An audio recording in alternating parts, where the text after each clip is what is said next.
ladies and gentlemen, and welcome to the Flatout Racing Network's continued coverage of Season 65 of the Rolling Thunder Gaming Talladega Challenge Series. Tonight, under the lights at Burnt Screwdrivers Raceway as we prepare for the 8th race of the season. 2 races remain until we put together our playoff grid, so it is coming down to the nitty-gritty, the last-minute opportunities for drivers to either win or point their way up into the top 12. I'm Seth Cole alongside Michael Norman. We got Kyle Matthews back in the booth with us again here this week after a week's absence. And guys, it's crunch time, right? Like, if you are below that cut line now, I kind of feel with the big fields we've had, how close the points are, you got to approach this race as must-win situation. On the flip side, we look at the top 12 and the point standings coming into tonight. Only 43 points separate first through that 12th position, so anybody up there is still in danger. Maybe they kind of almost have to treat these 2 races as must-win as well to make sure they stay up at the front and finish up at the front. A must-win. One thing that really blows my mind, we have yet to have a repeat winner yet this season. Yeah. We almost had one last week with USC Sandoval coming in second place until Grant Wesley was able to get the win last week. So, I don't know. I have a feeling that streak is going to continue. It's just this season has been so competitive. It's amazing. Yeah, it actually has been. I really can't wait to see how much more this is going to take. I mean, are we going to see another first-time winner? Are we going to see a repeat winner, Seth? I mean, you know, it's really hard to tell what's going to happen here, which is why it's always fun to tune in every week to watch and see what happens. Yeah, I talk about this that, you know, since we started covering them having the 6-race playoffs with 2 races per round, we've had anywhere from 8 to 9 races in the regular season. Lately, it's been 8 races as there's been an off week during the course of the regular season the past few seasons that we've covered. But going back to the last season where they actually did have 9 regular season races, we went 9 races, 9 different drivers going to victory lane. 9 regular season races here in Season 65. I fully expect that we could see 9 different winners by the time we get to the end of this regular season. The playoffs are put together. Now, again, for those drivers that win, they just have to be up inside of the top 20 in the point standings for their win to count towards a playoff spot. Anyone, regardless if they have a 0 or a, in this case, 1 in the win column, if they're in the top 12, they will go playoff racing. As Denny Carroll lines up on the pole position. He's second in points, could very well be the new points leader leaving here tonight. We'll explain why in just a moment, as he's going to share row number 1 with Ron Hagelin. Row 2 is going to be Greg Lovell and John Godfrey. Cy Jones alongside of, well, it would have been the broadcast car, so we're going to read it off as if the broadcast car is in the field just to kind of... The broadcast car exists. Okay. Back-to-back top 10 qualifying. Yeah, how about that? Nice job. Yeah, 2 back-to-back starts inside of the top 6. So apparently Catch me outside, how about that? We have found some kind of speed, I guess, in whatever manufactured car we're in. Row 4, Terry Bombard and Kelly Causey. David Cannon will complete the top 10 with Dennis McCarthy. Billy Elliser and Pat McCarsky, they're back in row number 6. Jeremy Jeffries, the highest starting of our former winners on the season so far. He's back in row 7 with Rodney Sullins. Another former winner, Tim Nofsker, alongside Jessica Shelton in row 8. Row 9 finds Brian Lovell and Donnie Garrett. Hopefully he keeps his finger away from the retire button this week. Keith Bynum and last week's winner, Grant Wesley, they're going to complete the top 20. Donnie Cameron, Sean Prime, they're back in row 11. Bob Seminara and Bob Dixon, Bob and Bob Show in row 12. Doug Ulick and Jeff Crivello, they're in row 13. Graham McDonald, Glenn Harris in row 14 with Greg Palmer, another former winner on the season, and Robert Breedlove completing the top 30. Brian Schilling, we saw him pull off a couple of weeks ago that fuel strategy victory. He's in row 16 with Mike Mangialardi. Yeah, another former winner on the season, Ulysses Sandoval, back in row 17 alongside of Craig Hagley. Chuck McClure, another former winner, back in row 18 with Randy Waugh. Luigi. Pat McCarsky and Bobby Farrell back in row 19. Cody Lamas and Richard Martin in row 20. And Jim Gloud will make up the 40-car field here this evening. We have a llama in this race? We do have a llama in this race. Cusco? We have a Cusco, yes. A Cusco sighting. Cusco. The race specifically for Cusco. Cusco's race. 66 laps of racing here tonight. I had no answer for that. That one just, I had no response. Here we go. Green flag racing here tonight at Burnt Screwdrivers Raceway. Penultimate race of the regular season. Just noticed the front row, Crown and Coke. Oh, That's an yeah. interesting combination. Not like Seth's ever had that. I've never mean, had it. Chuck McClure is I way have. back there somewhere. If he got up here, we could have Jack and Coke. What are we doing to Jack? Huh? I don't know. I was almost gonna say, like is tonight that Michael's red? just trying to figure out what he can say that will not garner a response. I was almost gonna say, is there a car we don't see with that red? But I feel like that's how it's supposed to look. No, that is the 197 of Pat McCarsky. I checked earlier before we came on the air to see if they're having problems with their car file manager, but most of the cars that we end up having that have been uploaded between when the problem has taken place and now have been uploaded into the TeamSpeak file browser. I downloaded all the cars that were there, so if it didn't show up, it hasn't been submitted. It seems like the car file manager just always seems to have a lot of problems. I don't know what it is, but I talked with Sean Prime a little bit earlier on tonight. They are working to get it situated, and they've had the temporary fix there with the file browser for us to be able to see a bunch of the cars here during the course of these last couple of weeks. By the way, Seth, I never did get to ask you, how's the July race coming? Or was it the Indy 250 or something that you're doing? Yeah. What's the update status on that? Still working on it. They've already got a notice here. They've already got a third line forming here. Jessica Shelton leading that far outside line. Oh, that 3 car looks like an NXT car still. It does. That's Grant Wesley and Donnie Garrett behind Jessica Shelton. Sean Prime is up there as well. Jeremy Jeffries. Some fast machines there. Only one of them currently, well, 2 of them, including Jeremy Jeffries there, along with Grant, locked into the playoffs with their victories this season. They're making a lot of headway on that outside, too. You really can if you get a good enough push. The 9, the 77, the 88, the 15. See how it's dragging back the middle line there. Hagelin, Godfrey, and Causey. Gilbert. Ooh, Godfrey trying to tuck down there. He'll get in behind David Cannon. Just found an opening there, and I thought the 3 car was going to try to move to the outside. That would not have worked. I think he still is. It's got no drafting help. You see Kelly Causey really lost touch with him right there. Yeah, but see, I don't like that. The 3's kind of pushing up, trying to crowd the 9 on the outside a little bit there. Saw somebody back there. It might have been Cy Jones in the 3rd position. I thought I saw a little side to side there out of the Sunoco Ford Mustang. Keep tabs on that here, as certainly wouldn't want to have a warp wreck up here at the front of the field. Cyber having a great run here, though, up inside of the top 5 after the random qualifying draw had him rolling off 5th. Another Ford right behind him and Terry Bombard, and a Ford right ahead of him and Greg Lovell. So a lot of representation for the Blue Ovals inside of the top 5. You're a Blue Oval.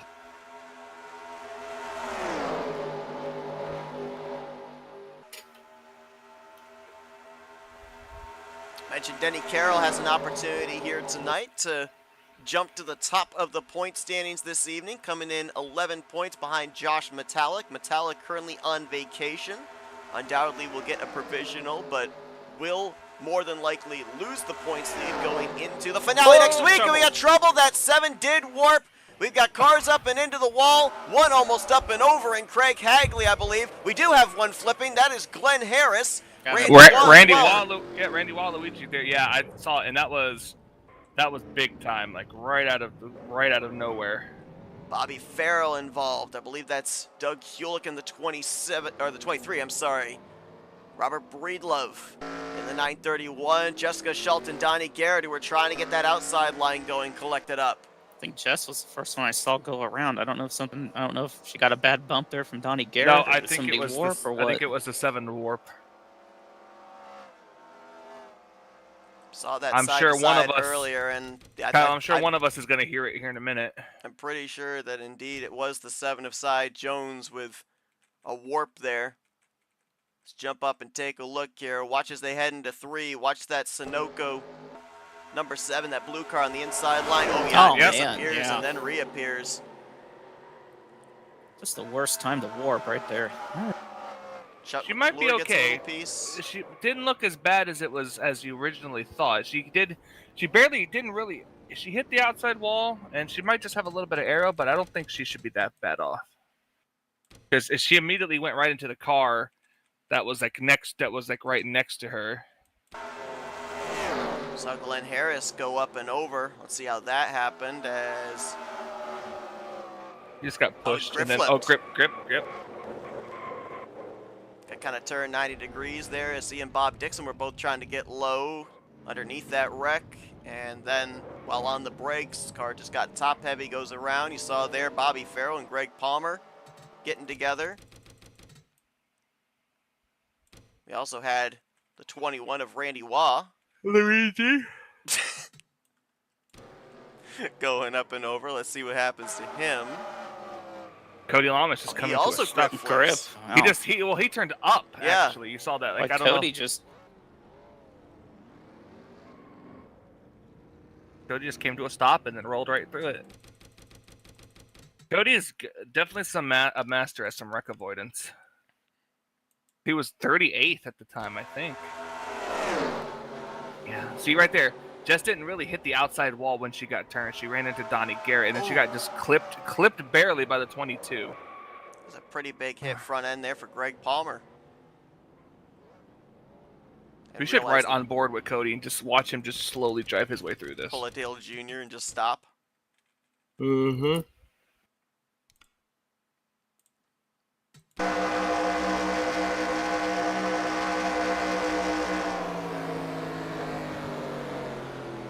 Cody Lamas taking lessons not learned in Maverick.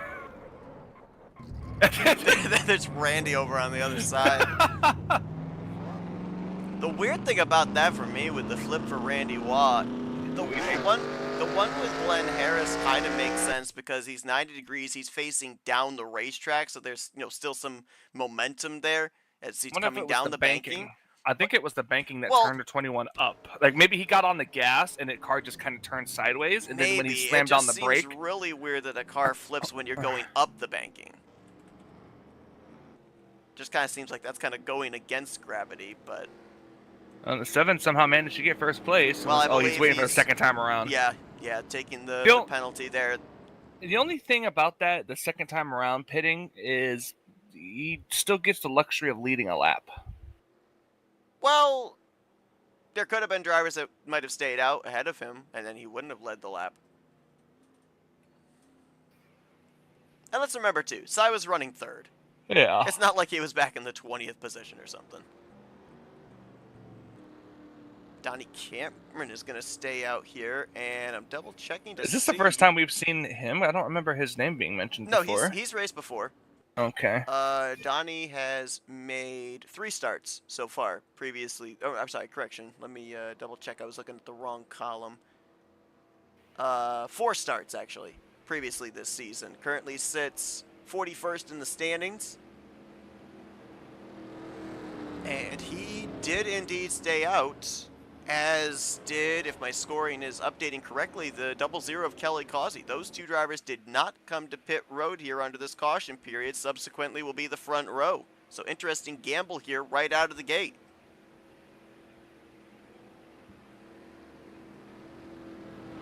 It's rare to see anybody that not take an opportunity to pit. Especially when it's under caution in the early stages of this race. Mm-hmm. And specifically around this time, too, because we always talk about that if we run a race completely green flag, usually by the time we get to that second pit stop, you are about somewhere 6 to 7 laps short of the finish. And right now, this would put us maybe in that window for those that pit to be able to make it the rest of the way on 2 more pit stops. For the 87 and the 00, that would not be the case. We're going to be talking a lot here tonight and next week at Talladega Superspeedway about the cut line. That is 12th in the standings. You need to be above it or on it to be eligible to battle for the championship here in season 65. The cut line driver coming into tonight was Jessica Shelton, who we saw involved in that incident there. Some drivers just ahead of her, including Terry Bombard, Randy Waugh, Luigi. Tim Knopfsker and Brian Schilling just above there as well, but they're already locked in through wins. Drivers just below, though, like Sean Prime and Rodney Sullins, Bob Seminara. Keep an eye on some of them here tonight as they look to point their way up into the top 12. It's Donnie Cameron, first time tonight, and I'd have to go back and do some digging. Maybe first time this season going to be out in front leading this race, and he will bring us back to green at the completion of lap 8 onto 9.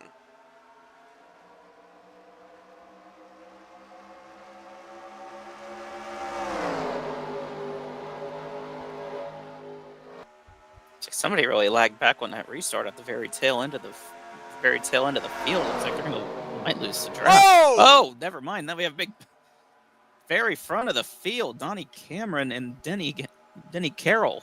Did that bring out a yellow? I do not think so. No. Green is still out. That looked like to be a bit of a bad bump.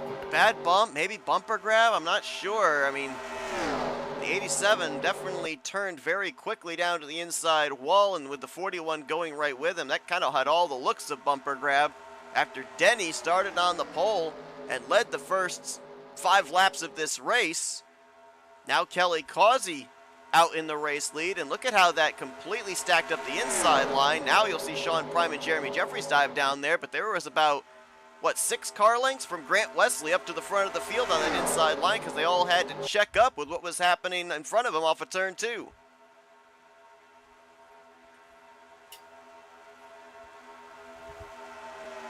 Sean Prime, one of those drivers we mentioned, just below the cut line, trying to make his way back in. He was actually the points leader at one time this season, but then was on a vacation for multiple weeks, ended up dropping down out of the top 12 in points, and has been slowly trying to work his way back up. A victory would make everything easier for him going into next week, as he's got some good drafting help there. And did he lead that lap scoring? Says he did, barely over Kelly Causey. Oh, trouble! Oh, there we go again. Oh, it's a mosh pit. That's David Cannon, Bob Seminara, Jessica Shelton in it again. Dennis McCarthy, Richard Martin, Keith Bynum. Man, this is going to be one of them races, it looks like. Brian Lovell, Billy Ellis are in that. We have seen a ton of wrecks here in the last couple of weeks that take place in the center of the corner. They are some of the toughest wrecks to avoid because you don't know what direction the cars are going to be going. I believe the first one to go around as well. I believe Bob Seminara was the first one to go around. Oh, wow. That was... The 3 just thought he had a lane in there. Gets into Seminara's left rear quarter panel. Boy, look at Glenn Harris there. Goes for a slide, but I don't think he really made a whole lot of bad contact. But look at the damage on the hood and the left side of Richard Martin. And I think Cody Lamas somehow snaked his way through another one. That's going to help the 41 car who you see just coming in the picture there. Absolutely. He and Donnie Cameron. This will help them catch back up. See, should we threaten to take another onboard with the 48 at some point in this wreck? I'm sure he had a good view of it. Trying to see if anybody might have actually gotten through. Oh, it was the 40. Speed. Oh, wow. A couple more drivers that I didn't know were involved. Randy Waugh. Luigi. And I believe Mike Mangialardi. Randy Waugh, I think, got the lack right here. You see him? He's just driving through it like Dale Jr. style. Well, I think he got a... We'll focus on him, and we'll look at him in the 029. I'm pretty sure they both got little bits of it. I don't know if they got major damage, but I think they were involved. Here's looking at the 029. Watch right here. Yeah, he got turned just a little bit. Yep. Oh, Elliser actually almost went over on the right side of your screen. God, I can't get over the wreck avoidance that Cody knows, as well as the 96 of Ulysses. Cy Jones, you mentioned about that one driver, Kyle, at the initial restart that dropped back. I believe that was Graham McDonald. That kind of helped him be able to work his way through. This is one of the safest places on the track at that point. Let's watch Brian Schilling.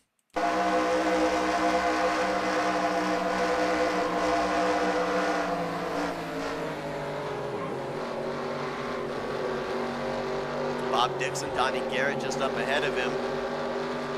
And one thing that we don't talk an awful lot about, we saw before that gap between Bob Seminara and David Cannon. The closing rate on the inside line is massive, especially when you've got checkup on the inside line. Watch how this gap opens and closes so quickly as they enter into one.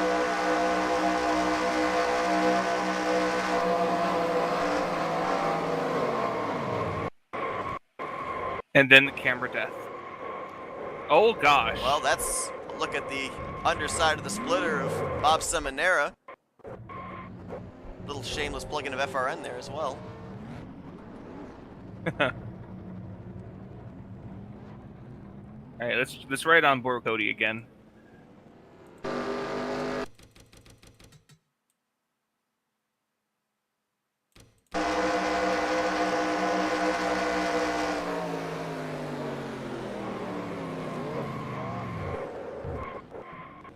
Oh, wow, I didn't see Craig What a Hagley job. involved there in the 82. Didn't even lock up the brakes. He got a little scared there for the 8 car coming back up. And there's going to be a bunch of drivers in this one that are going to have some pretty significant damage and may find themselves off the pace when we go back green. One driver is already retired from the race, and that is David Cannon. I don't believe he was even able to drive his Chevrolet back to pit road. So he's going to get credited for 39th here this evening, which means that there was a driver that did not take the green here that was on the grid. We'll try and find out who indeed that driver was here. But Jeff Crivello now going to inherit the race lead. And there you see the lights are out on the Chevy Camaro pace car, so he will be the one to get us back green with Pat McCarskey, Robert Breedlove, Graham McDonald. Looks like Sean Prime going to be the top 5.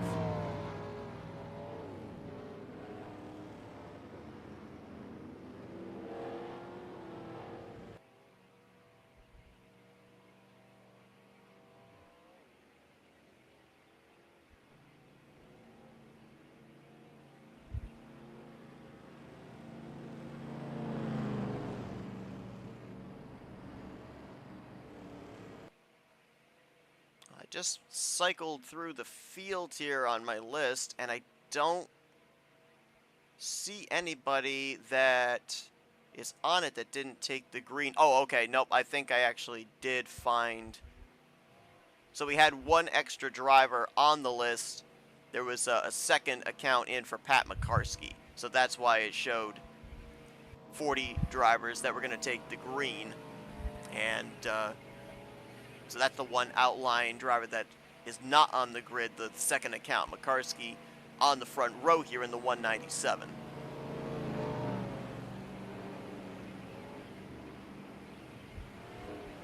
Going to be interested to see here this 33 of Graham McDonald, because we have seen last couple of weeks a lot of drivers have issues with gearing, specifically second gear being lost. And I almost wonder if what you pointed out there, Kyle, with him kind of dropping back from the field as quickly as he did, if maybe he's lost a gear. We'll see here as he's starting up towards the front if he's going to have a decent restart, or if we'll see him struggle a bit. It'll kind of be the telltale sign if indeed he may have a gear missing. I've had that happen to me before. That's not a good feeling. I actually had that happen to me one time at the very start of a race, and I quickly DNF'd. That was not fun.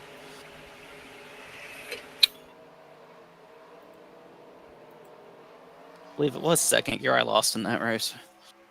Green flag back in the air. Jeff Crivello takes the stripe. Kirk. Lap 14 completed. Crivello DeVille.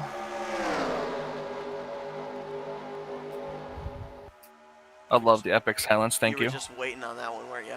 I was. Good launch for Pat McCarskey, and we got trouble already. What in the world? What is happening here? Sean Prime, Grant Wesley around, and the back straightaway is going to get all blockaded up.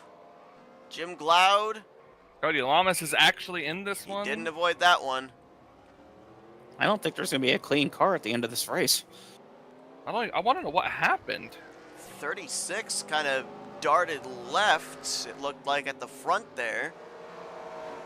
I think he tagged the 15 of Sean Just Prime. try to go for a hole that wasn't there? I don't know. We'll see the replay. That'll tell all. Coming back to the stripe, it's going to be Pat McCarskey over Robert Breedlove, as we'll take a look and see what happened. 3 early cautions here in the first 15 laps of this race. Well, having been down there in the race room when racing before, when the kind of stuff started happening, I know that they're not going to be very happy right now. Let's take a look at what happened. Watch the black number 36 on the top of your screen.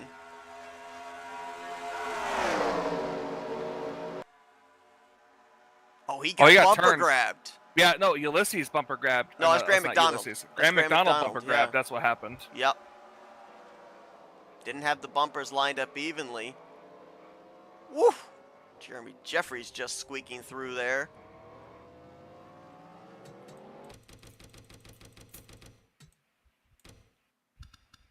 Show an aerial shot here. Watch out, the 33 is going to be just half off right there. I don't know, was he maybe trying to look to make a middle line and get by the 36 and then the door slammed on him? I don't think so. I think that could have been a combination of bumpers from like maybe the 88, like a bump or something gone bad. Last week's winner, Grant Wesley, collected up in this one. Rodney Sullins pulls low to get by, so does Schilling, Garrett. Cody Lamas right there gets hit by the 63 and then kind of noses it into the wall. Chuck So I'm sure he McClure ain't was going to in be it. happy about that. Glenn Harris, there's Seminara, Jim Glaude, Jessica Shelton was in it. Was she in it or did she get around it? Because it depends on where she was at. Pretty sure she was in it. No, she was definitely in it. Back end damage there on Doug Hewlick as well. Is there a little birdie in your ear venting her frustrations? It's possible. It's right on board with Jeremy Jeffries. He did a great job of getting through this one and nearly clips Sean Prime at the very end. Oh,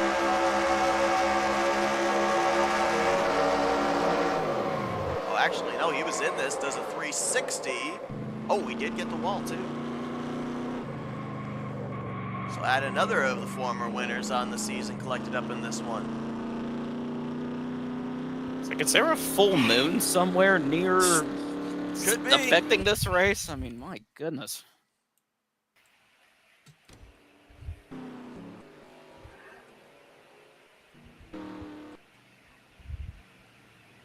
So Graham McDonald, looks like he's going to probably be pitting the second time by.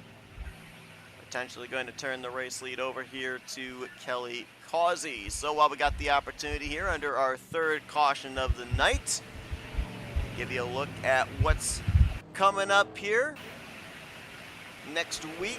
And we kick things off as we start rolling down the regular season on the Bare Bones Racing Series side here for RTG. Is next Monday night we're going to be racing at The Rock. No, not Dwayne The Rock Johnson, but Rockingham, North Carolina. Next on tap for these drivers. Dwayne. It's going to be the penultimate race of the regular season for them. Which series was it? You said Bare Bones? Bare Bones. Gotcha. Jeremy Jeffries, a 4-time winner now in that series, as he has won every other race so far. You mean he has one more wins than Nick? Nick has 2. They're the only 2 multi-time winners on the season. Jeff Supta, the other driver that's gone to victory lane. So we'll see if a 4th driver can break into victory circle. Sounds like that series goes to some pretty fun racetracks. Oh, they do. They were just last week at the Legacy version of Atlanta. And they'll be ending their regular season at Infineon. I've never heard of a series that ends a regular season at a road course. On a road? Wow, you talk about a wild card. Yeah. Anybody remember the old Rockingham UK track? I do. Yes. Nobody races there anymore. It's because I don't like it as much as I do the American Rockingham.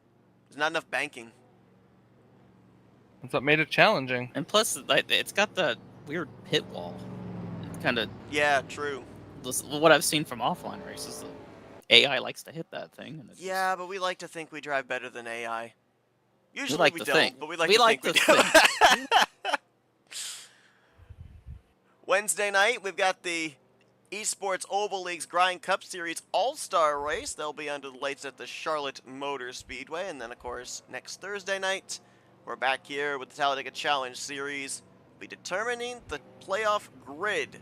As we start the season at Talladega, we'll end the regular season at Talladega Superspeedway. Talladega Superspeedway, actually, the venue where just about everything's getting decided here in Season 65. It's where we kicked off the season, we determined the playoff grid, and we'll have all of our elimination races and championship race deciding it here this season.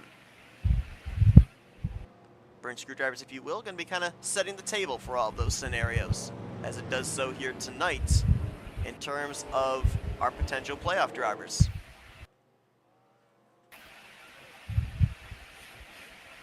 So Kelly Causey going to bring us back to the green. Kelly coming to this race 34th in points. I don't believe that even with a victory, he'd be able to garner enough points to get up anywhere close to the top 20 in the standings. So he's just out here looking for victories. And he'll have Doug Hewlett to his outside. They have not repaired the damage on the back end of that 23. We'll see if that affects him speed-wise here on this restart. I don't think I'd want to restart on the front row after what we've seen so far. It seems like every incident started with somebody who restarted on the front row for whatever reason. Just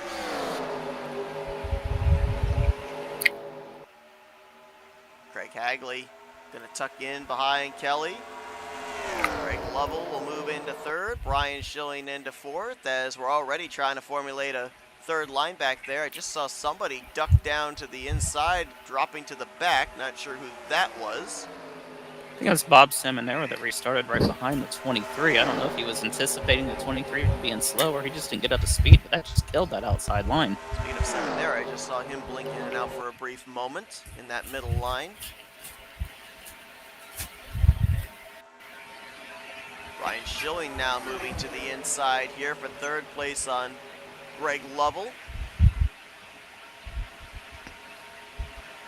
Michael, I think your mic's open. Uh-oh.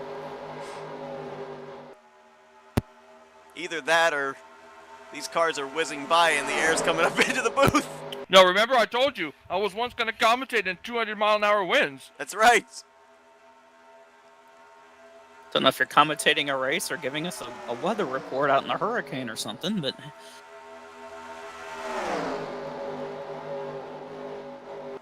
Schilling looking for the lead. Tonight would be cloudy with a chance of cautions. Well, that's more than a chance. What about meatballs? I don't know about meatballs, but we have Jif peanut butter at the front. We do. And Wonder Bread.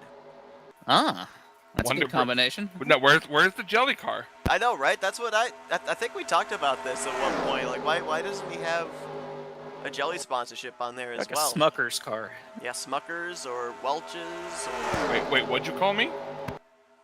A schmuck. Okay, Jew boy, calm down.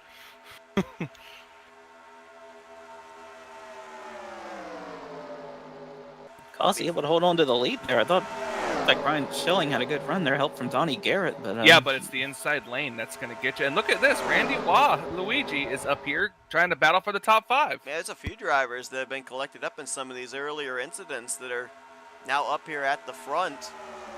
Donnie Garrett in the 77, he was involved in an earlier incident as well, and he's third on that inside line. Donnie.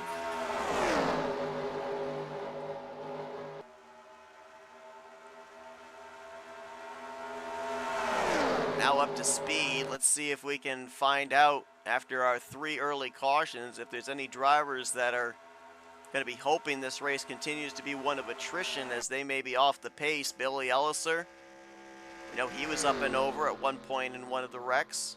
He's off the pace. Greg Palmer, former winner on the season.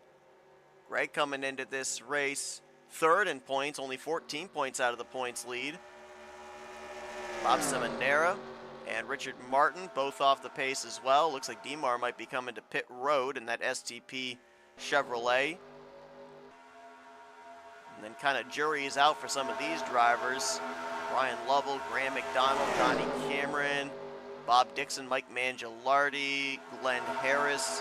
Could be a case of them just being at the tail end of this pack that they're losing the draft. It could also be the case they've got just enough aero damage that they need somebody behind them to help push. Looks like Shelton, Gloud, Hagelin, McClure. Looks like they're all good to go. They're currently up at the tail end of this lead pack. So about 7, 8, 9 drivers looks like that are going to be damaged and off the pace for the remainder of this one. Richard Martin, we saw him peel off onto pit road. He actually made the left-hand turn to the garage area. He's done for the night. He'll finish in 38th. Tough breaking, at every point, every position, every point matters. Kelly Causey just ran his fastest lap of the race right there. If you're able to bring it up or even look, Seth, who's got the fastest lap of the race so far? 47.781, 200.485 miles per hour, Ron Hagelin. Yeah, see, that's actually something we don't really talk about much during these races. So, yeah, I mean, yes, we get it. They're super speedways, but still, fast lap is sometimes important too. Yeah. Just got to be at the right place, get the right draft. I mean, that's really how you get a good lap at a super speedway. Like, it's never the lead car, and that's really the only kind of track that you'd see that happen. Ron's currently running back in the 26th position. And looking right now, even back where he's at, he's still running. Lap times up in the average of 200 miles per hour. Looks like about the top 6 are in the 199, and then the next 6, 7, 8 behind them, back to around 14th, they're turning the 200 mile per hour lap times, obviously with the benefit of the draft.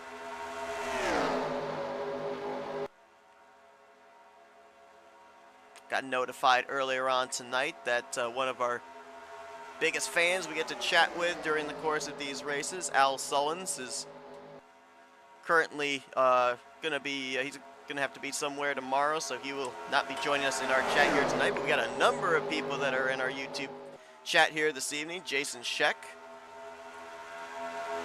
Benjamin Snyder as well. Brian R. I believe this is the first time we've seen him in the YouTube chat. Welcome, good to see you. Rodney Sullins earlier said full moon ? So you weren't the only one, Kyle, that was considering that possibility. I'm telling you, the way this race started out, I mean, sure had all the looks of it. And to answer Ben's question,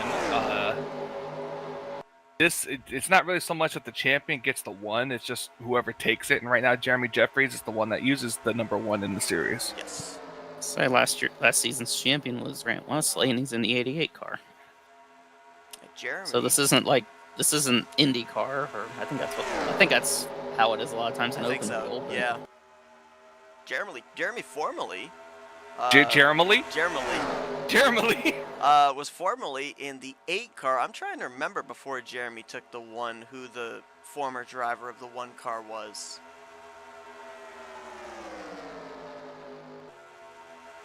I can't remember off the top of my head.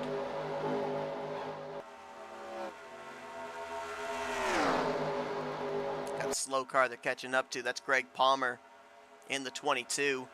Michael, you mentioned it. Every point, every position matters. So that's why Greg's still out here. That car is obviously not up to speed, not going to win this race unless something miraculous happens. He's got a victory this season, though. So he's just trying to make sure he stays with a bit of a cushion going into next week over that 20th in the standings cut line. And if there's more drivers that run into trouble and more drivers that retire out of the race, that's more positions he can pick up that translates to more points. Doing my quick math here, it looks like it's a total of 57 points that Greg has over 20th in the standings coming into tonight. So should be safe, even if he finishes where he's currently scored, which is first car 1 lap down in 36th. Yep, you can definitely tell that those guys got a good talking to, because I mean, it's either that or the field's a little bit more spread out than usual now with all those wrecks that have happened.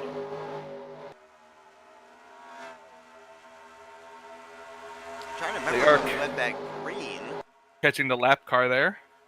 I think we went back green on lap, was it 18, 19, something like that, I think. This It is might easily be. the longest green flag run we've had. So Who's the lap car they're catching? I believe that is Seminara. So we'd be about halfway through a fuel run right now, if indeed I'm correct in the assumption that we went back green around the lap 18-19 mark.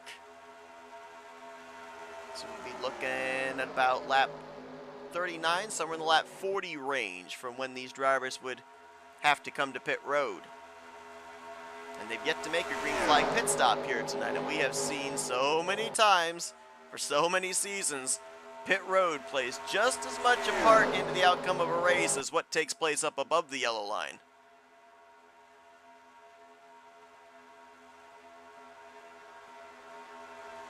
Jeff Crivello right now holding down the 7th position. We saw him and Graham McDonald have the bumper grab incident on a previous restart.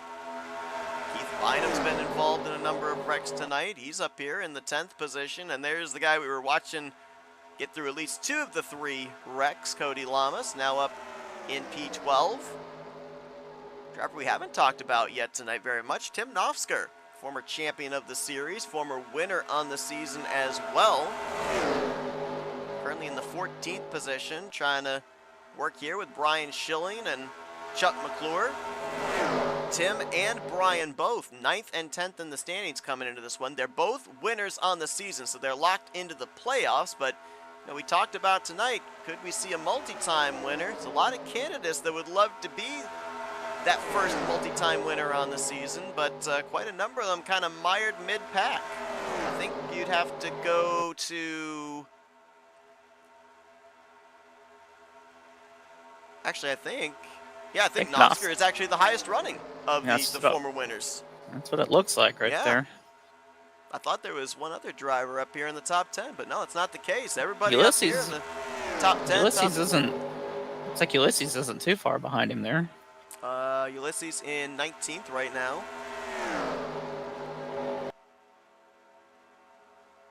Saw radio lighting up there. Saw the chat lighting up.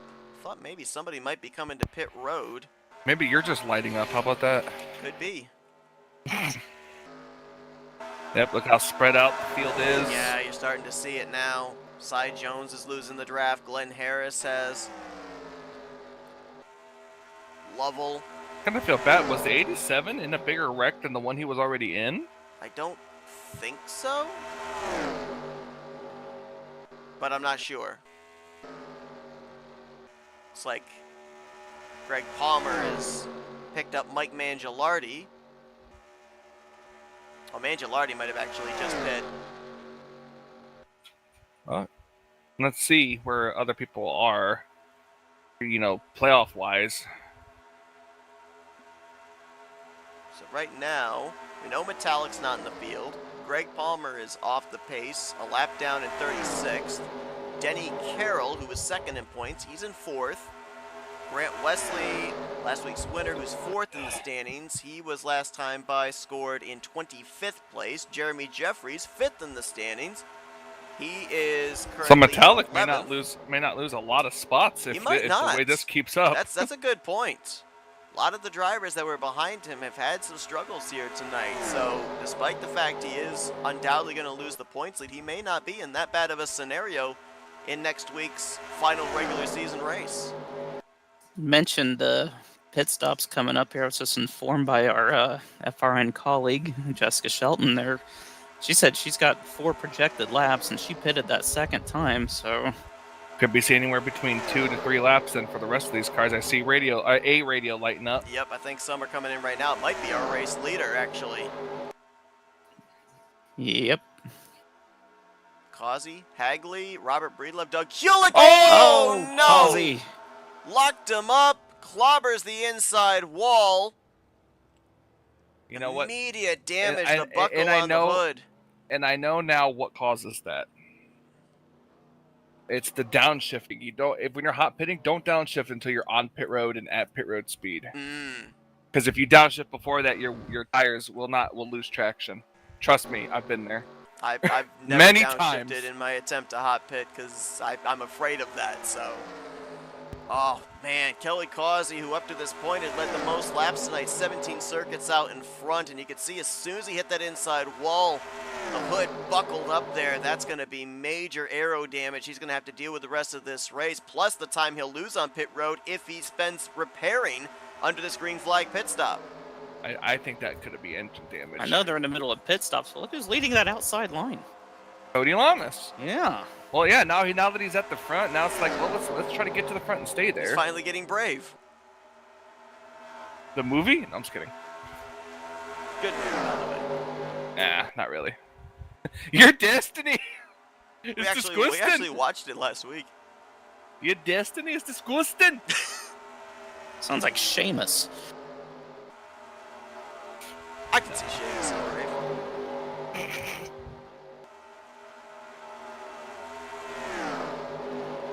So I can also see that one orange-haired Muppet too. Oh, Beaker? Yeah. Me.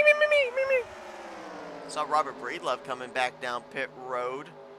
Scoring does not indicate whether he got a black flag for speeding or not, but that is a second time. And now down pit Cody road for him Lamas is all nonetheless. by himself.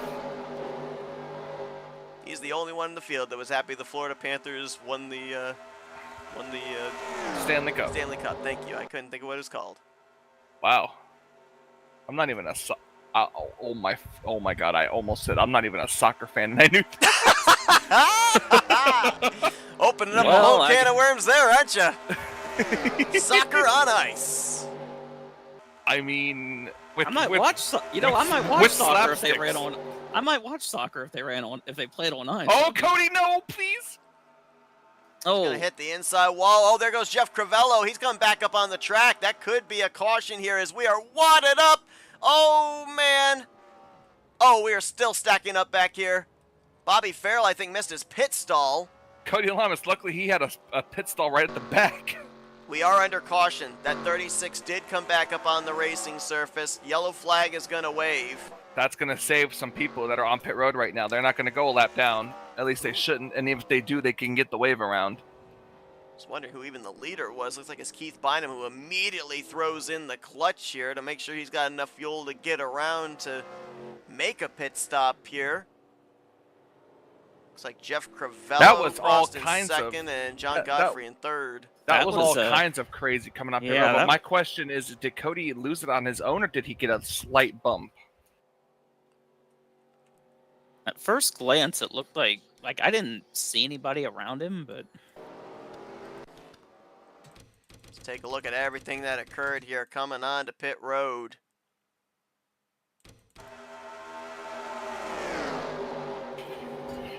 Right Yeah, there, just I got think loose. the apron Boy, transition. Save for Jeremy Or is it- Jeffries right in front of him. There's where Crivello gets turned. Bynum got turned by Godfrey. That's why the two of them actually stayed out, because they didn't make the commitment line. And then 92, you can't stop in the middle of pit road like Well, he's that. stopping for his pit stall there, but then he checked up Rodney Sullins and Sean Prime. Of all people, you should know better than to just stop in the middle of pit road. So this is what actually brings out the yellow, is when the 36 of Crivello here And gets it was tagged from 92 that behind. caused it. Yep, locks up the brakes, and right here as he comes I back think up the on the racing 63. I think the surface, 63 there as you well. see where right the 7 there. Yep. enters. Yep, that's what brings the yellow out. The oncoming traffic there with Cy Jones. Let's do a stop camera real quick at the guy who waves the red flag for See caution. if anybody and made it or s- missed yeah, the and commitment see- line. Yeah. Okay. Like, let's look at Cody Lamas real, because he's the one closest to the. There you go, Okay, right so about there. We'll freeze it right here. Let's see. We'll go frame by frame. You see the 36 leaving the left side of the screen. There's the Right red there flag it is. coming out. So it looks like the 10, maybe the 15, and it's, the 7-11 it's close. right there. Because as soon as you see the flag in Yeah, his watch hand the is when the caution animation. comes out. Right there is where his hand starts moving. So the Cody 17 is going to be maybe lucky. just barely over it. Yeah, Cody is borderline. The 17 might be borderline as well. Let's see. Does the chopper cam tell us how close he is? Oh, wow. Like, Cody's over the line. he's over the line. The McClure splitter is is right touching the at it. line there for Chuck. Does that count? I don't know. I I'm don't. I honestly guess not we'll find sure. out. Check your statistics over there, because it might tell them if they got a black flag or not. Well, the only one they're showing for a black flag right now is the 63 of Keith Bynum. Yeah, I'm sure he had to come down a closed pit road.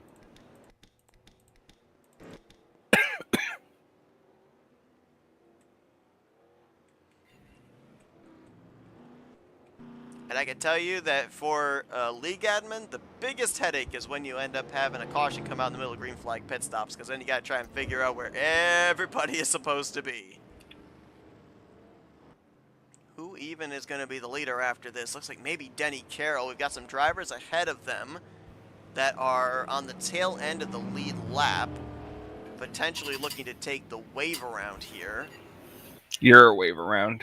Greg Palmer, Bob Seminara, if my scoring's correct, would be in line for the Lucky Dogs, which would put 36 drivers on the lead lap.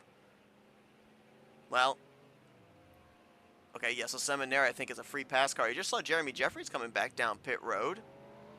Interesting call there. We'd be going back green somewhere in the vicinity of 26 laps to go. Still about 5 to 6 laps short of the finish. But if you remember back to a couple of weeks ago, a lot of drivers were finding themselves about 3 to 4 laps short and were able to save enough under pacing. Brian Schilling picking up that victory. Then again, a number of drivers ran out of fuel anywhere from turn 2 to turn 4. There's certainly been a lot of chaos this season. This race might have the most I've seen so far. And maybe a combination of things, but I think one of the biggest things is how close we are to the end of this regular season. I think for a lot of drivers now, desperation is setting in.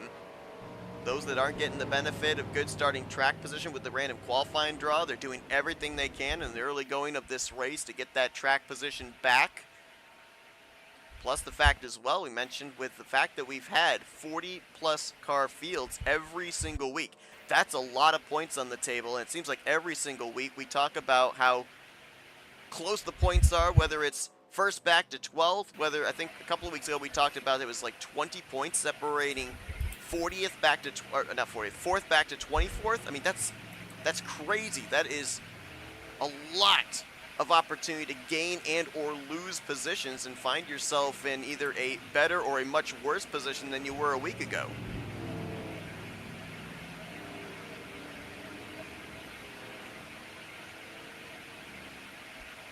It's an awful lot to think about for everybody heading into each race.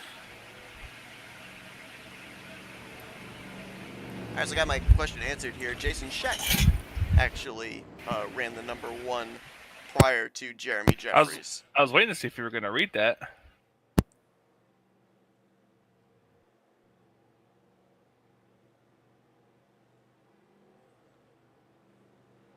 Ron Hagelin coming down pit road here at what should be the 1 to green.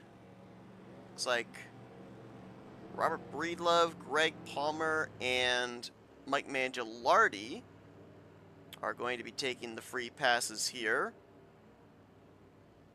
Mangialardi might have actually been one of the 2 Lucky Dog drivers along with Palmer. There you see that trio of cars. They will now bypass the pace car, make their way around to the tail end of the field.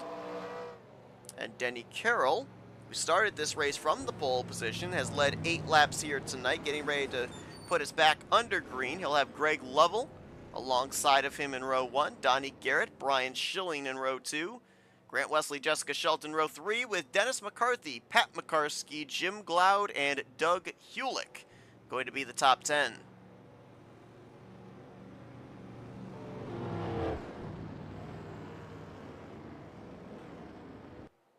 Well, nice long green flag run there leading up to that cycle of pit stops, but the pit stops bringing out this, our 4th caution of the night. We'll see if we can go green to the finish here, as according to my calculations, nobody can make it the rest of the way on fuel if we remain under the green from this point on. Might make things interesting there on that money stop. Did we ever get a notice on the people who did or did not make it back or onto pit road when it closed? We don't. I checked to see if my telemetry would show if anybody ended up getting a black flag for pitting under a closed pit road. Well, I And see like I Cody said, Lamas in the back back there. Is he a lap down, or did it? Because I feel unless he got some repair from probably hitting the wall. he might probably stayed back for a repair. I think he also might have come down and topped off the fuel tank. I noticed a number of drivers did that. Jeremy Jeffries, Cody Lamas, Bobby Farrell, Rodney Sullins, Terry Bombard, and now more recently Ron Hagelin. Yeah, we're just outside of that window, like you said. I was just informed everybody who didn't recommended 1 can. So that would put them about 10 laps. 10 laps, yeah. Well, maximum of 10 laps. Could be anywhere from 6 to 10 laps, somewhere in that range. Well, let's talk about the 41. After all the troubles he's had today, back up in the lead, right where he started. We've yet to have a driver go to victory lane here this season that Look at started the gaps from the back pole. there. Whoa! Billy Elliser up and into the wall. It's a good thing there was a gap back there. Yeah. Wow, look at me. Look at the gaps back there. Somebody almost wrecked. Oh, well, good thing there was a gap there.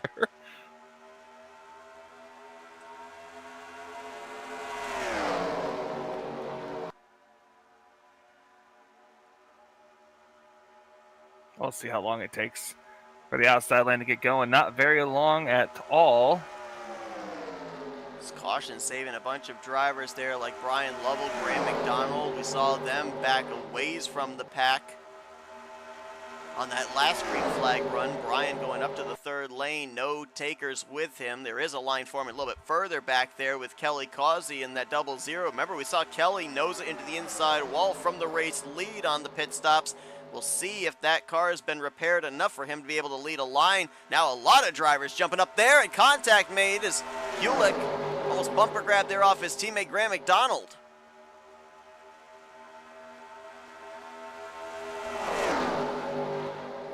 Oh, man! Oh, wow. Massive what hits for McClure and Sullins.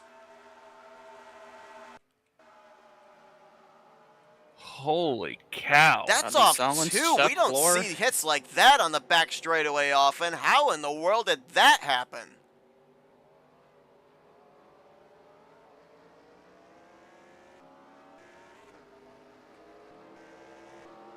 They were 27th and 29th when they crossed the stripe last. So this was back towards the latter half of the field.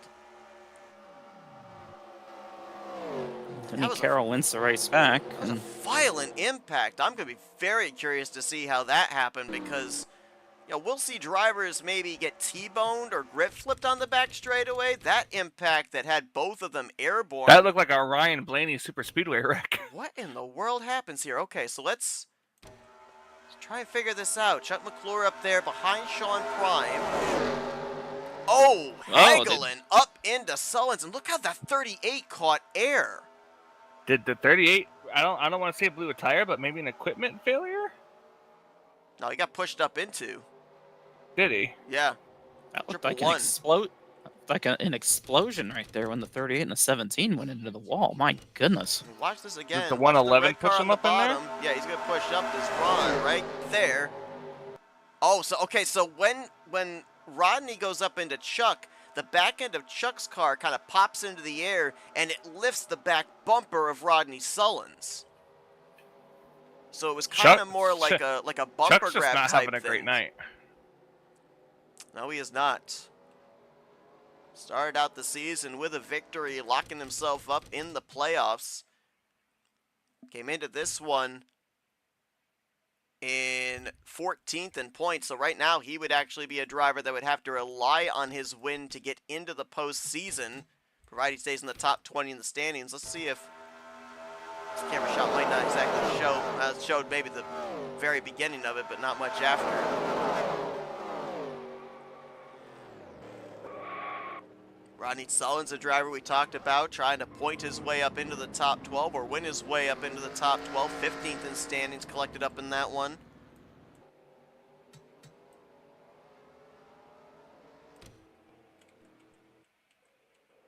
And this caution might, and I put this in big bold letters, M-I-G-H-T, I get don't us think to the so. conclusion?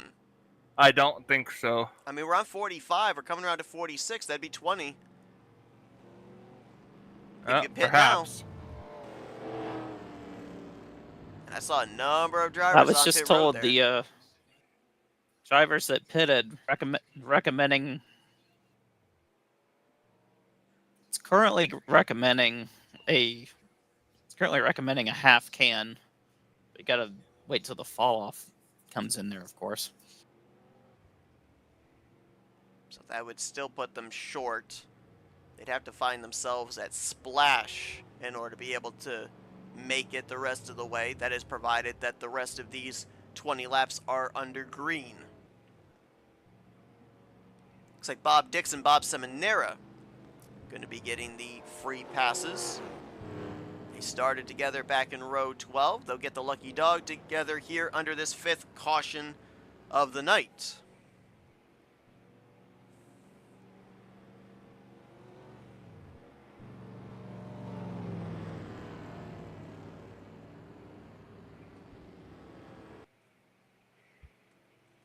Guarantee you, as we'll go inside the 41 of Denny Carroll, if we listen in,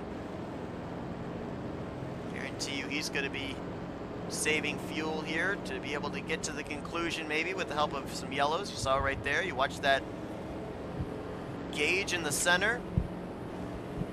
Watch as the needle, when it goes down to 1, that's him turning off the engine, trying to save fuel, throwing in the clutch.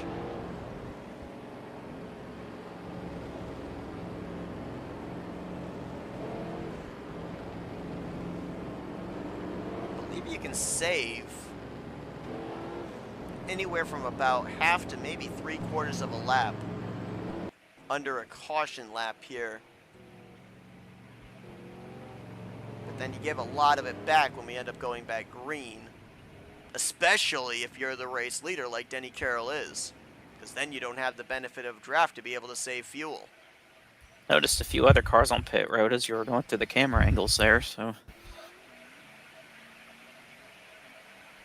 Elser, Donnie Cameron, and Graham McDonald, as well as Sullins, McCarsky, McClure, Breedlove, Hagelin, and Palmer, all trying to get that little extra security in the tank to make it the rest of the way. Of course, a number of them at the tail end of the field, so not giving up much in terms of track position.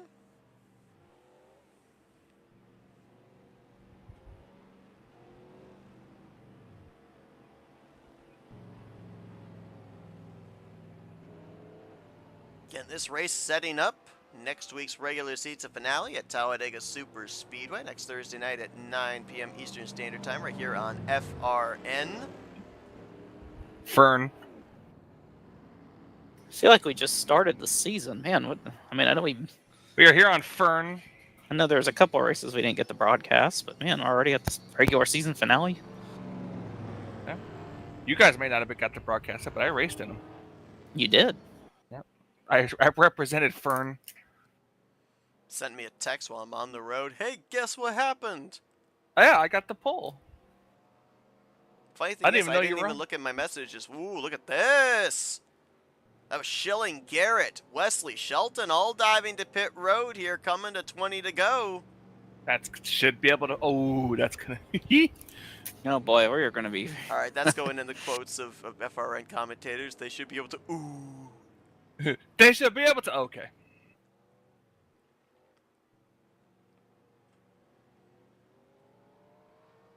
I don't know what it is about this particular racetrack and fuel strategy races.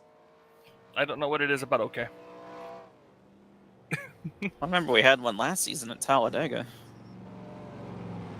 I believe we had one here last season as well. We had one here this season. It's funny, that race at Talladega and the one we had a couple weeks ago here at BSR. I believe the same driver won both of those races, Brian Schilling. And Talladega one that you're recalling, if I'm not mistaken, I believe that was the season opener. Kicked off the season with a fuel strategy race. I know that one. I wasn't a part of that one, but So now we've got varied strategies in terms of fuel all the way from the leader back to the tail end. I believe that the top 10, correction, the top 12, all have stayed out under this caution period. From Jeremy Jeffries in 12th back to Bob Seminara in 18th. Those drivers came to pit road at 2 to green. And then from Donnie Garrett in 19th on back, all those drivers we just saw dive onto pit road coming to the 1 to green. So for some drivers, they'd be right on the numbers. Some drivers might need to save maybe about half a lap to a full lap of fuel. And for these drivers up here inside of the top 10, they could be anywhere from maybe 1 to 3 laps short, depending on how much fuel they saved here under this caution period. Here we go. Green flag. Yeah, this ought to be interesting. 5th restart of the night. If a caution comes out between now and the end of the race, everybody should be able to make it on fuel with one more caution period to be able to save. We'll see what happens. It's going to be 19 laps to go to finish out tonight's race here from Burnt Screwdrivers Raceway.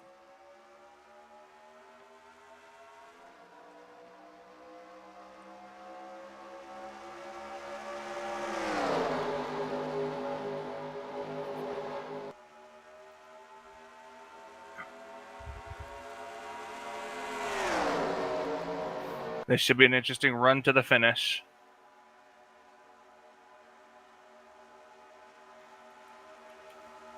Inside line is Denny Caro with Randy Waugh. Luigi. Up on the top, you've got Greg Lovell with Dennis McCarthy.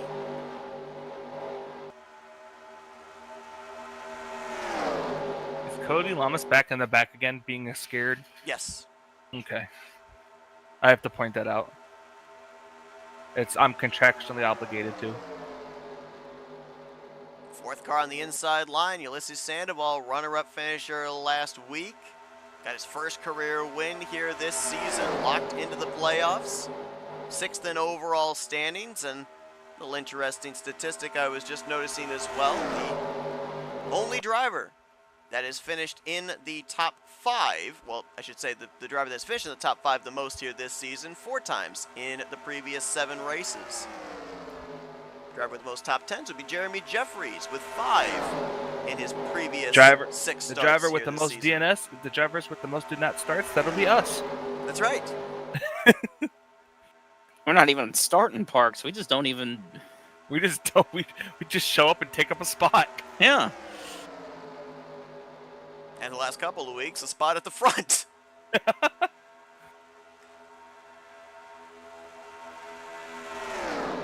Only you can manipulate the online gaming, the gameplay to allow 44 cars in a server. You know, something that I wish you could do is there's a program for offline where you can save the qualifying results and then you can like adjust the starting lineup.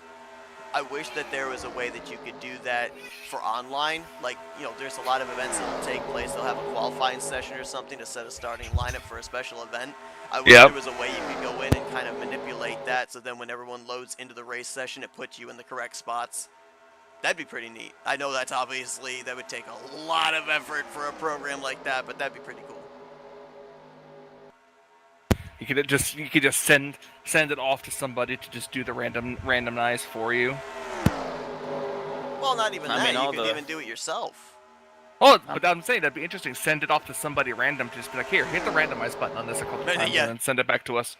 I mean, all the modifications that have been made. No, you know what I would do? 20-plus-year-old game. I mean, it really wouldn't shock me at this point. No, you know what you know what I would do? I would make Cody Lama start up front or in the middle of the pack all the time for no reason. I would make Cody start from pit road. No, that's what he wants. He wants to be in the back, so no, put him in the front.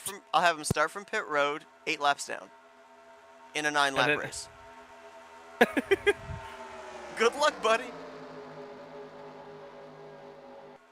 Well, we are stringing out single file here on this inside line all the way back to now around the 16th position.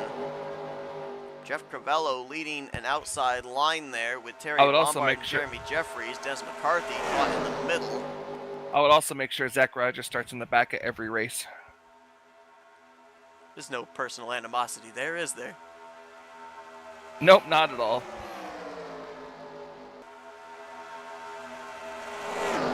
Jeremy Jeffries going to shoot to the middle. Doug Hewlett going to follow him there.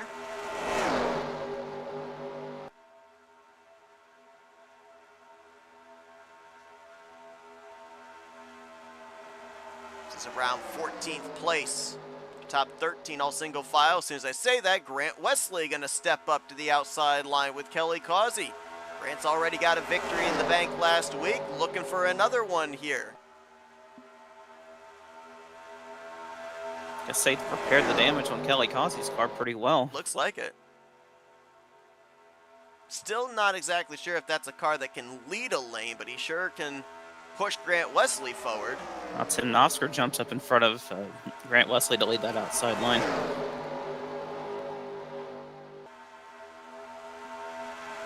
Oscar 10th in the point standings, just above that 12th in the standings cut line. Currently in a playoff spot on points. Of course, has the victory too, so remain in the top 20. He would be going for his second championship in the series. He's going to try and draw alongside of Ulysses Sandoval for the 5th position going into 1.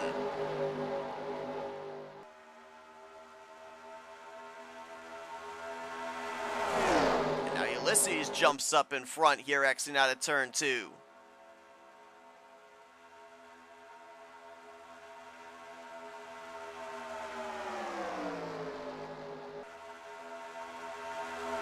Side by side for third. I think he's might get that spot here, or side by side for fourth, going for third now. Wow, look at the run they got. That was for fourth, now to second, now to the lead. Not to say, massive run they got there out of 4. So go past the 26 car, he stays to the outside. And Sandoval led that lap. Takes the lead there. He was Very battling impressive. for 5th, exiting 4. They got such a run through the tri-oval, it got his nose out in front by the time they got around to the stripe. That's my boy. Driving a Toyota, but that's my boy. Michael's going to start spotting again. I don't think he appreciated you kind of chewing him out during the post-race interview last week. Got the 088 and the 88, but where's the 880? He's on the bottom there, leading the inside line. Oh, that's right. Oh boy, here we go. Hey, Ulysses, you're up against a lot of 8s. A lot of 8s, a lot of 0s. Then you got Aces. the double 0 back there of Kelly Causey. So what is that's 3 Aces zeros and 5 8s. That's aces and 8s. Call it dead man's hand. Oh no. I mean, honestly, at this point, you really want to stay in the middle lane. Unless you see the inside lane coming with a massive run, you don't want to. You treat the middle lane as the bottom lane, pretty much. Good comeback runs for both Jessica Shelton and Donnie Garrett. Remember, they were two that were the victims of the warp of Cy Jones when they were battling up inside of the top 5. They're nose to tail right here. Last time by scored in 9th and 11th position. 9-11. Add that to the list of comments I do not respond to. Yeah. Okay, I was not trying to make an ill-willed joke there. It just happened to be, you know. Anyway, He's also keep in the an eye number here 9. as well. How about Chuck McClure? We saw him get squeezed up into the outside wall there with No, why Rodney would you do Sullins. that? He's now in the 5th spot, and I noticed Rodney, he's trying to crack back into the top 10. Last time by in 16th. So this, well, I can't say a lot. There's been about almost every driver in the field that's been involved in something in some way, shape, or form here tonight, whether it's on the track or on pit road, that have had to mount some comebacks here this evening. I don't know why Jess would go to the inside when she knows it has no momentum, but... And then there's Cody Lamas still driving in the back. We got 10 laps to go, coming to 9 this time by.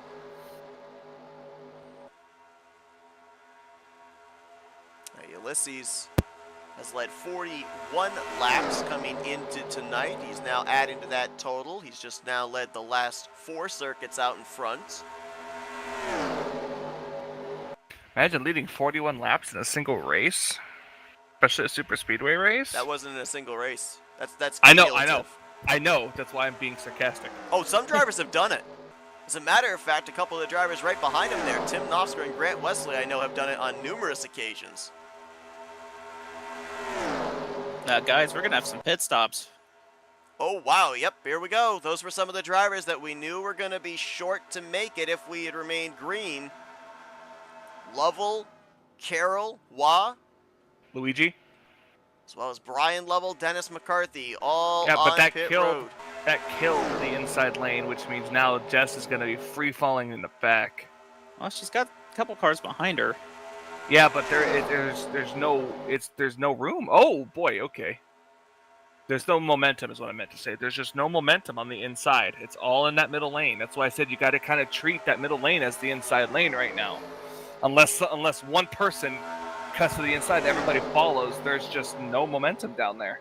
Top 8 or 9 broke away there as there was a little skirmish going on off of turn 2. Looks like they've gotten that all sorted out, and now we'll try and close back up here to the top 8. Look at these front runners. So, like Sandoval, Knopfsker, Wesley. Did they pit under that? Like, did they come back down pit road? Pit a second time under caution? I think Wesley did because Knopfsker, I do not think he did. I don't know about Sandoval. But Grant, I can confirm, did. Chuck did. Donnie did. Kelly did. I don't know about Sandoval, though. and leading is going to be the worst for him. So I guess Yes. we'll find out if he's going to have enough to make it or not.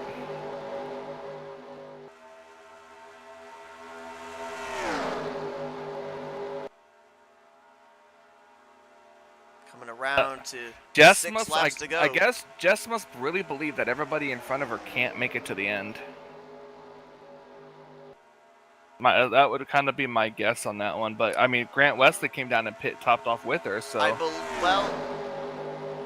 yeah. Grant and Donnie, I believe, are the two highest running right now that came down pit road at the 1 to green. I believe that Chuck came down at 2 to green. I'm not sure when Kelly came down, if it was at the 1 or 2 to green.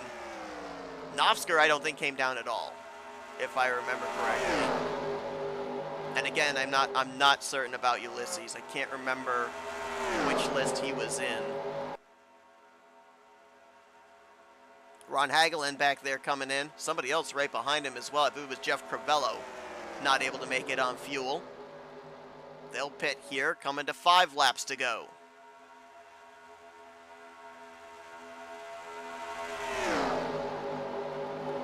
But we had the question, would we go 8 for 8? And different drivers going to victory lane. Right now, 4 of our former winners are inside of the top 5. Kelly Causey is the outlying one, looking for his first win of season 65.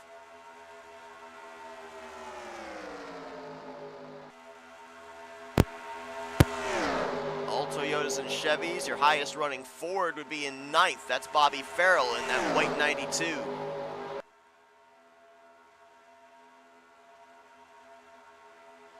well, we know they're not going to stay single file for very long. Question, though, is when do you step out? We've talked about the new EXE kind of, in a sense, shifting when the potential point of no return could be. Normally, at this point, we would be saying next flag ends the race, but... It's next lap. Next lap, you've got to make your move, yeah. And Donnie Garrett tried to make something happen. Nobody went with him. He's going to drop like a rock here unless they can get in line. Rodney Like let he him does. back in, looks like. Oh! And Rodney's up into the wall, along with Brian Schilling. This is it. This could be it. This could be it right here. They're still wrecking. Caution is out. We're coming back to the caution. This will end the race. Sandoval up to block Knopfsker. Here comes Grant to the inside for second. Come on, Ulysses. Well, you got it. Ulysses is going to bring him back to the checkered flag. With the caution waving, he'll win under yellow. He will, because even if they were to start right now putting in the command for the EXE, next time by, the command will not work anymore.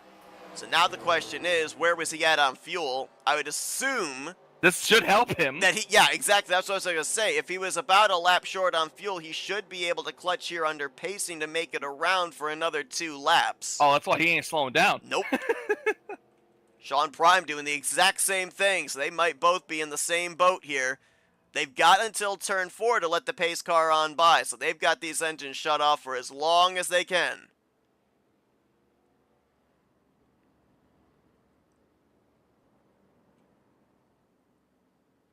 There you see the smoke lingering through 3 and 4. We've got the opportunity. Let's take you back and see what happened. Started around the 38 of Rodney Sullins from what I saw. 77 of Donnie Garrett was dropping back. It looked like Rodney may have lifted to let him in, and I don't know if that's what led to the incident here into 3 or not. Yeah, right there. Yep. Brian Schilling gets into the back of him. Yeah, but Brian Schilling got ran into from somebody. Oh! Nowhere for Dennis McCarthy to be able to go.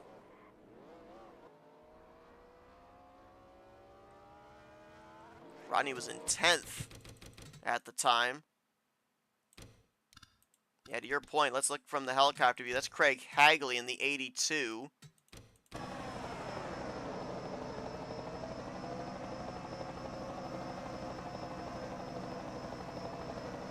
He just didn't have the bumpers lined up. Boy, Doug Hewlick, I thought he was going to get turned, and he didn't.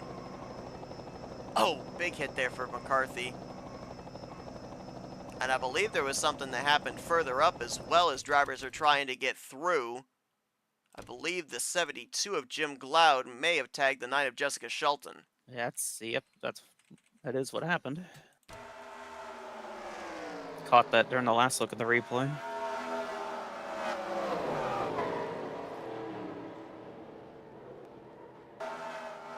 Trying to hang on, trying to hang on, trying to hang on. Does get it righted, I believe. But racing back to the caution. A lot of spots lost right there.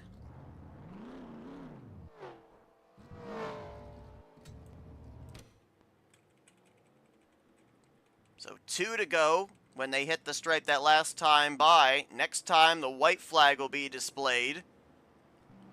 Ulysses continuing to save fuel, and he's running down there on the yellow line almost as if he's not sure he's going to be able to make it the rest of the way. Either that or he's just banking for the shortest way around this racetrack right now.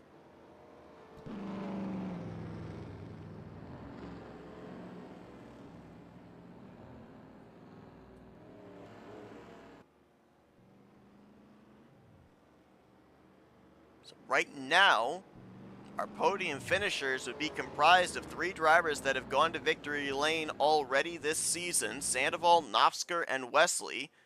Sean Prime, who's trying to make his way back up into the top 12 in the standings right now, in 4th, and Chuck McClure, another former winner on the season, in 5th. Ulysses with a little, am I coming to pit road, am I not? Look at what Tarnation TV said, by the way. Ulysses paved oval wins. Well, I mean, technically yes, but he's got to get back to the line first. I hope if he ends up winning this race and we interview him, he says, "There, Michael, now you don't get to yell at me this week." I'll still yell at him. You could have won better. You'll find something to yell at. You could have done better? No, you could have won better. Oh. I need you to go out there and pace the pass car. wrecking. We got trouble in the back. Someone might have ran out of gas. Cy Jones just got turned around. Look at by, Ulysses running on the apron. Dennis McCarthy. Look at Ulysses running on the apron. Yeah, there's got to be a full moon somewhere. Well, everybody gonna get their spots back. All right, well, I guess this caution, less long trek back around, is a good time for me to use the little commentator's room. I'll talk and Michael to him. have a bathroom break in the same amount of time it takes to make a lap at 50, at 70 miles but per hour. I should be back. I should be back before you. I should be back before you're able to talk to him, though. Okay, we're interviewing him first before Michael gets back. Well, let's not count our chickens here. It's got to cross the finish line. True. It's a good point. Unfortunately, we're not able to look inside this race car, see the dials of where he's at on fuel. But this time doesn't, well, now he's going to go back down onto the apron. Unless he's doing it for a little bit of dramatic effect here.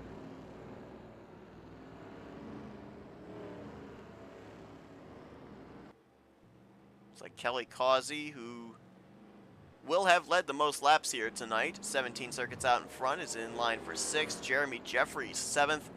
Bobby Farrell will have a good run in 8th. Donnie Garrett in 9th. And looks like 10th position is going to be Doug Hewlick.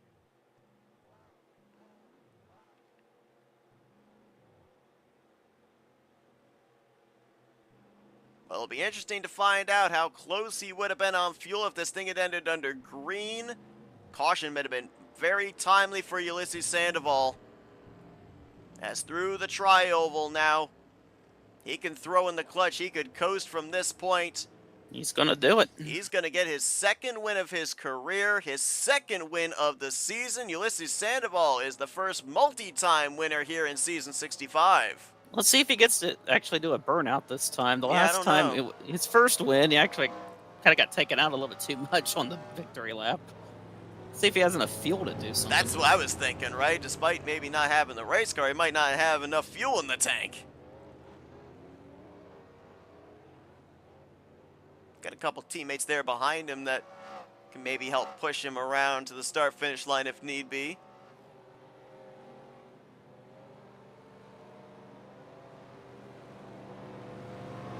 There's a bunch of drivers that I'm looking at here in the finishing results around that cut line that and the streak not gonna get the finishes they were looking for. And the streak is over. We have a repeat winner, I just realized. It has indeed been snapped. Ulysses came into this race 25 points out of the points lead, 6th in the standings. He was 6 points behind Grant, who finishes 3rd. He's going to finish well ahead of Greg Palmer. Josh Metallic, as we mentioned, not in the field. Jeremy Jeffries is going to finish 7th. He was only 5 points behind him. And where did Denny finish? Our pole sitter brought it home in 26th. So I can't do all the math in my head, but there is a possibility that maybe with this victory, Ulysses Sandoval could be top of the board in the point standings heading into the regular season finale next week. Is he out of fuel, or is he purposely slowing down? I think he's purposely slowing down. See what kind of burnout he can do. How long a burnout can he do?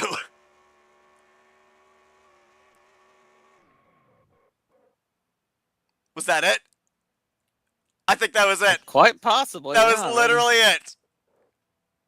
Well, he got the most out of it, so. That was a Santino Marella length of time burnout right there. Oh wait, no.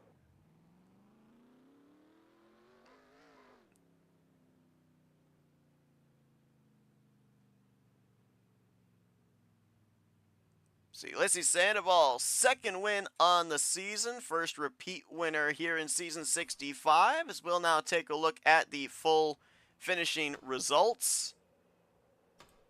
Pulls right up against the wall there in front of the fans.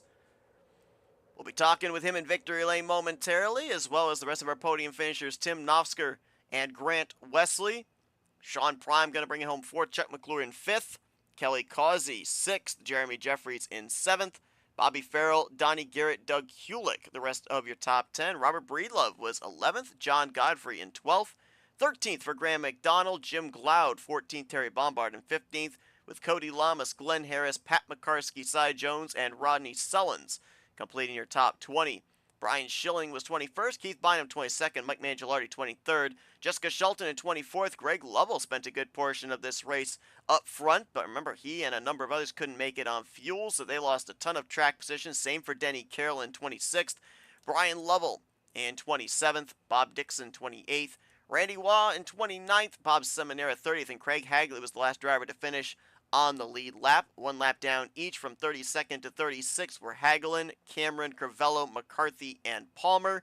Billy Ellis are multiple laps down in 37th, and 2 drivers did not reach the conclusion here tonight in Richard Martin and David Cannon after 6 yellow flags here this evening. A wild one in our penultimate race of the regular season. Should set us up with some interesting scenarios heading into the regular season finale next week at Talladega Super Speedway.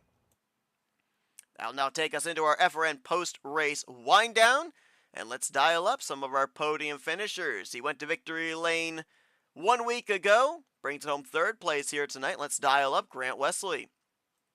User was moved to Hey, your Grant, it's channel. Michael Kyle Seth up here in the FRM booth. You got us? Yeah, I got you. Wild race here tonight. A lot of cautions in some interesting areas of the field and interesting areas of the racetrack. Looked like for the most part you were able to get through them relatively unscathed. Up here when it mattered the most at the end, a shot at 2 in a row. Caution comes out, you don't have a whole heck of a lot of time to be able to make a move there, but if we had run this under green, what kind of communications, what kind of strategies were you formulating to maybe be the first repeat winner here in season 65?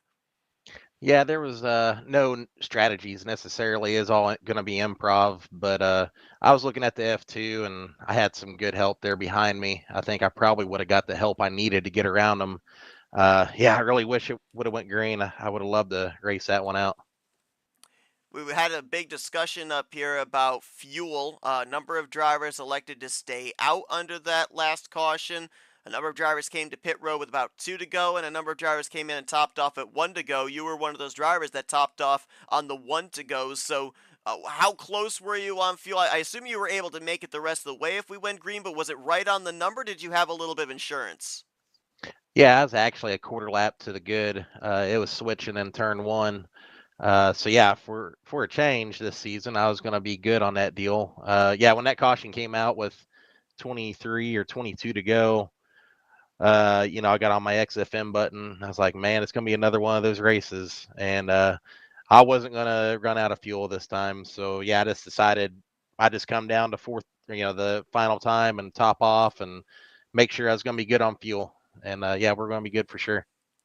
Yeah, we had Rodney in our chat here tonight almost kind of echo immediately after Kyle mentioned if there was maybe a full moon out tonight. Obviously, you've got a victory this season. You're locked into the playoffs, also fighting for the regular season championship. But even though you've got that added security, is there a sense in the field that since we're getting closer towards the end of this regular season, desperation is starting to kick in? Because we're seeing as we're down this home stretch, the aggression level definitely is picking up. Oh yeah, the urgency is picking up for sure. I've heard guys talk a lot here in TeamSpeak, and there's definitely a few guys that's on the outside looking in. You definitely eyeballing that win. I know like Sean Prime, for instance, I know he really wanted it bad. He was up there towards the end, and yeah, he was going to be going for it for sure. Well, Grant, a great run for you here tonight. Back-to-back podium finishes off the heels of your victory last week. We're going to wait and see when these points are recalculated, but got a feeling you're going to be right there in the conversation for that regular season championship next week. It's going to be, I think, really close between you and a couple of other drivers. Maybe close out the season with a second victory when we get to Talladega next week as well. But great run here tonight. A good streak here closing out this regular season. We'll now give you the opportunity for some thank you sponsors and shout-outs. Yeah, that's with Josh Metallic missing tonight as the points leader, and me having this solid finish. I think you're right. It's going to put us in a pretty good position here with just a few races left in the regular season. So, yeah, all positive things. Nothing to hang our head about here with a third place. Congratulations to you on the first multi-time winner here on this season. Pretty awesome stuff. I'd like to thank the owners here, David Cannon, Sean Prime. The admins, Josh, Tim, and Rodney. FRN, thanks for taking time out. Teammates with XFM, my friends and family for watching, and my girlfriend, Brittany.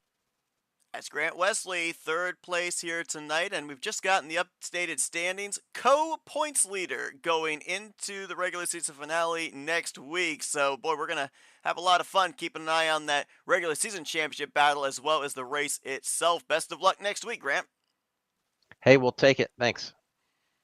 User was moved out of your channel. And we'll be talking with the other co-points leader in just a moment. But first, we got to dial up our second place finisher here tonight. Another former winner on the season in Tim Nofsker. User was moved to your Hey, channel. Tim, it's Michael, Kyle, and Seth up here in the FRM booth. You got us? I do. How's it going, guys? Going good for us. I'll bet going even better for you. Bringing it home solidly in the second position, maybe more specifically in where you were positioned in points coming into tonight. Now, I know you've got the victory this season. You're already locked in, but we talk all the time with drivers. When we get to this portion of the season, they say, I want good momentum going into the playoffs. You came into tonight's race 10th in the standings. Second place is going to jump you up in the points as well and give you some good momentum here in preparation for this regular season finale. But I'll ask you the same question I asked Grant just moments ago. If we don't have that caution come out, you guys didn't have a whole lot of time to be able to work with there coming back to the caution. If you have this thing finish out under green, did you have a plan to be able to get around Ulysses? 100% he was going to run out of gas. Pretty easy plan A there. We ended up seeing a number of drivers play different strategies in terms of that caution, not the race ending caution, but the caution that led up to it around that 20 lap to go mark. Now, if I'm not mistaken, I believe you were one of the drivers that actually stayed out under that caution period. Correct me if I'm wrong. Where were you as far as your fuel number? I did. I went on max save as soon as I filled up. And then I was able to go light on the throttle when I was in the low line about, I think it was like 7th or 8th place. And I was able to work it to, I was going to run out right at the line. It was clicking down coming into the trial hole, so I would have ran out probably right on or close to the line. Well, Tim, you've won a championship in this series before. You know how important points are, and a big thing we'll be talking about next week are those bonus points that are paid out to the regular season champion. We always talk about with these fields and with the points as close as they are, fortunes can turn in the matter of a race. You came into tonight 38 points out of the points lead. This second place performance puts you fifth in the standings, only 18 points out of the top position. So well mathematically in the hunt for that regular season championship. Is that what we're gunning for next week? Are we looking for a second victory? Are we just looking for good momentum heading into the playoffs, or maybe a combination of all three? I'd say combination. I just want to stay within striking distance of that regular season championship. I just need a couple good races. I haven't had a lot of good races this season, but fortunately for me and unfortunately for some of the other guys, they've had their missteps too. So it hasn't been a very fluent season.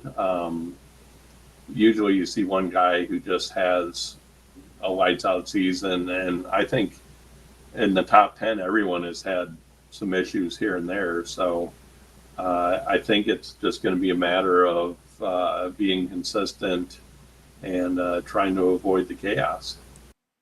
Well, we've seen this season consistency has indeed been key, and to your point, it seems like everybody's been having some ups and downs during the course of the season. That's why we've seen so much fluctuation throughout the point standings, from the points lead all the way down into the 15 to 20s to even down into the mid 20s as well. Lot can change between now and the end of next week. We look forward to seeing what you're able to do here to close out the regular season. Congratulations on the great run here tonight. We'll now give you the opportunity for some thank you sponsors and shoutouts. Well, thanks to you guys for broadcasting the races. I got to give a long distance shout out to my buddy Josh, who is enjoying himself on vacation. Hopefully, I wish we could have had a little bit cleaner race than we did tonight to showcase it for him, but I'm sure he was watching. So shout out to him. Shout out to Rodney for stepping up and helping out on Thursdays. He's doing a great job, and couldn't do it without him. Also give a shout out to my other admins. They helped clear some flags tonight, and that was a big help. Considering we had one during green flag pit stops and a lot of wave rounds and things like that. So, and then thanks to Bones and Prime, Jason Scheck, he redid my car for Thursday night, and it looks fantastic. So thanks to Scheck. But yeah, just thanks to all the racers who come out and make this thing possible. Well, Tim Nofsker, solid runner-up finish here tonight. As mentioned, gains a number of spots in the stands. He'll be in the conversation for that regular season championship next week at Talladega Superspeedway. Congratulations on the great performance here tonight, Tim. Thank you very much. User was moved Let's out go of your down to channel. victory lane. Well, if we can grab him here, it Yeah, if he seems like gives us a chance, he's having some he's fun there, it looks like. being a scamp there in TeamSpeak, but I got a hold of him. We're going down to User was victory moved to lane, your and channel. well, there we go. Ulysses, My boy! I was about to say Michael is back. All right. Oh, The unofficial spotter. looks like you don't have to yell at me this time, would you? I told you. I You know what? told I'm you still that was gonna what he yell was at you gonna because you say. could have won in a better fat. I'm just kidding. What? I'm kidding. I'm kidding. That's my way to win. I known as the gamble. Am I the human gambles? Because I always gamble on fuel. Sometimes it But doesn't can a work, but cheeseburger gamble? oh, that's a How good name. close? How close were you on field? Because Tim said that you were going to run out for sure. Is that correct or? Yeah, I was. How Uh, short were you before the caution came out? I was like 2 laps short. Yeah. So when we hit we took the caution. I was yeah 2 laps short on gas. So I saved the hell out of hell out of fuel. A major gamble, and it pays off with the timing of that yellow. And you know, in the case of, we talked to you last week, you were one spot short of being able to get that victory. You came in tonight looking good in the point stands. You're already locked in with your first career win earlier on this season. Was that kind of what allowed you to maybe try and go for that gamble here, knowing that you're already locked in the playoffs and thinking, you know what, let's try something different, see if maybe we could be the first multi-time winner of the season, which of course paid off? Oh yeah, that was the mentality. I wanted to get a well, the first half of the race I wanted to get a decent finish, but when I saw everybody was costing on gas, I was like, let's go for it. I mean, I gotta win, let's go, and it paid off. I usually go like that. It's not surprised that I costed on gas on super speedways. uh, and when I'm short on gas, and the last restart, I usually don't hold back. I usually don't say fuel behind everybody. I just go for it, and God only knows if we're gonna make it to the end or not. Well, I Well, just looked. Oh, go looks ahead. like you had enough fuel to do a burnout, at least a small burnout. So Oh yeah, well, I think at least it's my first board now in this league. Because last time I think I didn't even That's have time true. to make a burnout. This time I made a burnout, but it was a little short. Hopefully next time I will get to do a full burnout that time. Well, you snapped the streak of 7 different drivers going to victory lane here tonight. First repeat winner of season 65. I actually looked and saw as well. You started this race back from 32nd place, so had to make your way through a lot of early chaos to get up there to the front of the field. And I mentioned this just moments ago as well. We're going to be talking an awful lot about the regular season championship. It pays out some good points when the playoff standings are put together, and you are co-points leader with Grant going into next week. The two of you seem to find each other on the track and now in the point standings here down this home stretch. But, you made the gamble here tonight, had that luxury. So what do we see in terms of gambling or in terms of big picture racing next week with regular season championship hanging in the balance? Oh man, yeah, it's gonna be stressful next time around because I'm not gonna gamble that if I am in a must win scenario.